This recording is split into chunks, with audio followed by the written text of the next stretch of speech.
How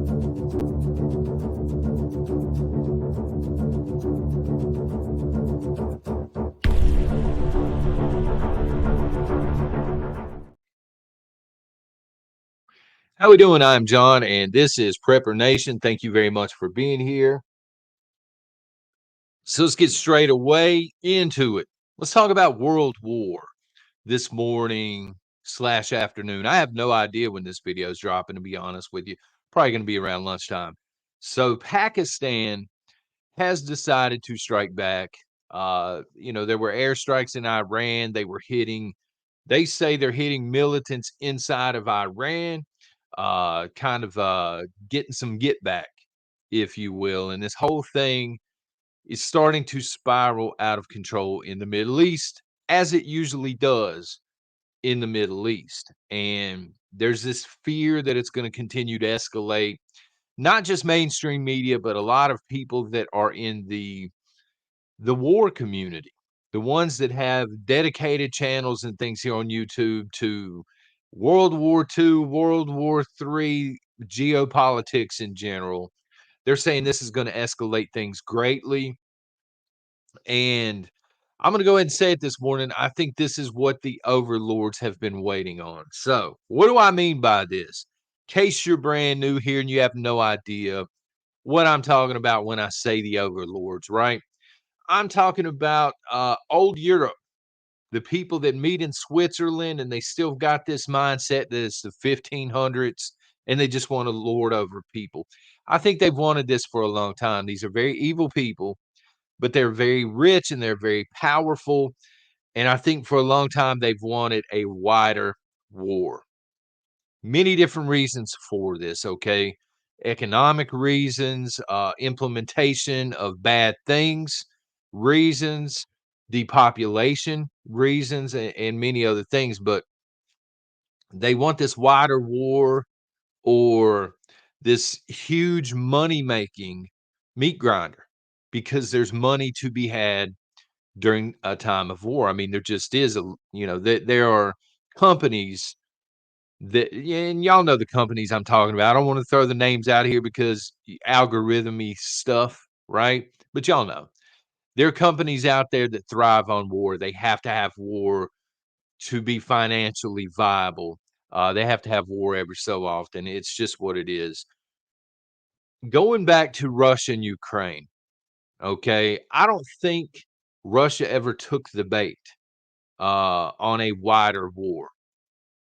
So when they went in and, they went into Ukraine, obviously, they didn't want NATO on their front door. At least that's what Russia said from the jump. We don't want NATO here. We're pushing back. We've got to have a buffer zone where NATO is not touching our border. And of course, NATO began to stack things in Poland. There's a movement in Poland right now. The Poland people, the citizens there, they're not too happy about having stuff stacked in their country because they realize, hey, if there's a wider war, they're going to pull us into it, right? And our country's going to be toast at that point. But Russia never really took the bait on a wider war. They kind of stuck with the proxy war against the United States. They're focused on Ukraine. They've had, to be honest with you, they've had every reason to declare war on Germany, on the United States, on Great Britain, down the line, Australia, because these countries were feeding Ukraine weapons of war. To me, this is an act of war. If you're going to help them out in that way and you're going to train them, at that point, you're a belligerent and it's fair game. But to Russia's credit, they didn't jump on that. And then I think our overlords pivoted to the conflict with Israel. And the problem with Israel is Netanyahu, especially, he's very unpredictable right now to the point where he's uncontrollable. Um, this is not just some slap around country that you tell them to march 20 steps and they're going to march 20 steps. Israel is a superpower nation. They have weapons of mass destruction in nukes and things like this. They have a very, very strong, formidable standing army. So it's not like we can just force them to do whatever we were talking about this yesterday on the exclusive stream. The United States and even the UN at this point, they have very little influence on what Netanyahu is doing one way or the other. So that idea of a wider war is not going to work out with Israel. For a wider war, you need two willing combatants who are going to continue to escalate things and take the bait. And I think you have that in Iran and Pakistan. I really do. It's to the point now where China, they're allies with both Pakistan and Iran. They're trying to de escalate. They're actually in contact with both countries saying, don't take the bait. Take it down a few levels here. Understand that, the globalist elite want this. Don't play into their hands here, okay? These people that are flicking matches all over the place, hoping that huge blaze takes off. I believe China understands the implications of a wider war. All right. China in itself, I'm not taking up for China, but I'm saying their economy hinges a lot on exporting to other countries that would be involved in this war. And we're getting ready to go over the armies now. Do me a favor if you haven't done so, and if you enjoy these chats of ours, please shoot a thumbs up and hit subscribe. This lets me know you enjoy our chats, and we'll continue to have me here at Prepper Nation. All right, so WeOn, which is it's an Indian news mainstream media channel. Okay, they published a report yesterday, an independent report that factored 50 plus items into the equation, and they listed the top 10 militaries in the world. Okay. I'm going to go down this list real quick and we'll talk about them because I think it plays into this wider war, this world war, if you will. Number one, the United States. No surprise there. But the report is talking about how the United States is starting to fall off a little bit. On their heels was number two, and this is Russia. All right. And they were saying with Russia, they've fallen off a little bit because they've lost so much of their own stuff during the war with Ukraine. Number three, China. No real surprise there. China is working on its naval fleet specifically, and they're gearing up for an invasion. I think number four is India, which is why Weon was covering this in the first place. Number five, South Korea. Admittedly, I didn't consider them a top five superpower, but apparently they are. Number six, the United Kingdom. Number seven, Japan. Number eight, Turkey. That was kind of a surprise to me. Number nine, very important, Pakistan. All right, they just airstruck Iran. Number 10, Italy. So going over that list again quickly, how many of those countries are either at war, involved in a proxy war right now, or at risk of going to war sometime very, very soon? So the United States, we're actually tied up in several conflicts now. They call them conflicts, not wars, right? We're stockpiling stuff in Poland in anticipation of Russia eventually taking the bait and Europe becoming a wider war. We've got stuff stockpiled now with Israel. And now we're getting involved deep in the Middle East, the Red Sea, the whole nine yards. So the United States is definitely at war, whether you consider them all proxy wars or not. Number two, Russia. They're at war. They are literally at war. But I think that they're playing proxy wars as well in other places. Number three, China. I think they're up to the old proxy war game. Plus, as I mentioned earlier, they're prepping for an invasion of Taiwan. They look at Taiwan as their Texas. No matter what side of the fence you're on, that's their Texas. And as we've talked about here at Prepper Nation, Texas is not just going to be allowed to walk away from the Union peacefully here in the United States. The government would never allow it. They would step in, they would try and stop that with force. And this is exactly what China intends on doing. They're just building up their force before they do so. Number four, India. India, to my knowledge, is not really wrapped up one way or the other, but they are focusing heavily on becoming a superpower. Again, they're number four in the world, but I think they have greater ambitions. Number five, South Korea. They're anticipating a war with North Korea. I mean, let's be real here.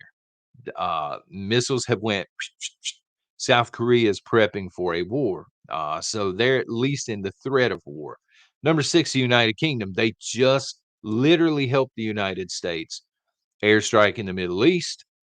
Not only that, they're also stockpiling things over in Poland and that entire region of Europe. So they're the very least they're fighting a proxy war, but I think they're fighting some hands-on at this point. Number seven, Japan. Japan is working on its military because it realizes, okay, North Korea, they're a major threat. They're kind of a maverick or a wild card in this region. It's not going to be safe for us if we're in a weakened state. And number eight, Turkey. Again, admittedly, I didn't think they would be on this list, so I have no idea. Number nine, Pakistan. For that region, Pakistan is sort of a superpower. They do have a more advanced military than, for example, Iran, and we saw this with the recent airstrikes. Number 10, Italy. So, are you beginning to see the big picture here? Top 10 militaries in the world, seven or eight of them are involved either hands on or in a proxy war at this point. Again, seven or eight of the 10, because one of them is debatable. I think Italy's kind of debatable, right? The rest of them, the seven or eight, they're directly involved in a war and they're sending weapons to one side or the other, or they're actively engaged in a war at this point. And still, I will see videos and I will see comments and I will see people saying, we might be headed into World War III eventually. They don't put the slang on there, son. I did that myself, but you know, we might be headed into World War III eventually. How many top 10 militaries need to be at war? This is a legitimate question, I think. How many of those top 10 militaries in the world have to be at war before your average lemming out here says, oh my God, we're in the middle of a world war?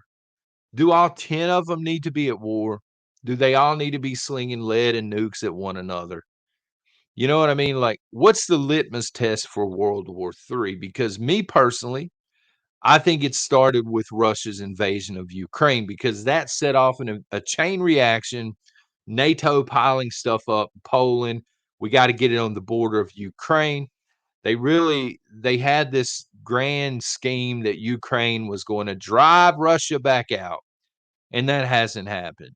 And so now they're scrambling, I believe. But how many have to be at war before you consider it a world war? It's a legitimate question. How many conflicts have to be going on at one time? Because again, we've got this stuff going on in the Middle East. Think about this. Again, bigger picture stuff. We have the war in the Middle East right now. Uh, the Red Sea. Look, man, the Middle East is a mess. When you look at Israel and Gaza, when you look at the Red Sea and the shipping lanes and all of this stuff, and now we've got Pakistan and Iran and the threat that it's going to continue to escalate and allies are going to begin piling on. We've got a war in Europe, full blown. Okay. We've got the potential for a war between North and South Korea. We have what I believe is an imminent invasion coming between China and Taiwan. We've got Japan loading for bear. I mean, every major government seems to already know we're in the middle of a world war. But again, the lemmings out here, well, we might eventually see World War III. How many continents have to be involved in war before these people finally understand that we're in, World War III?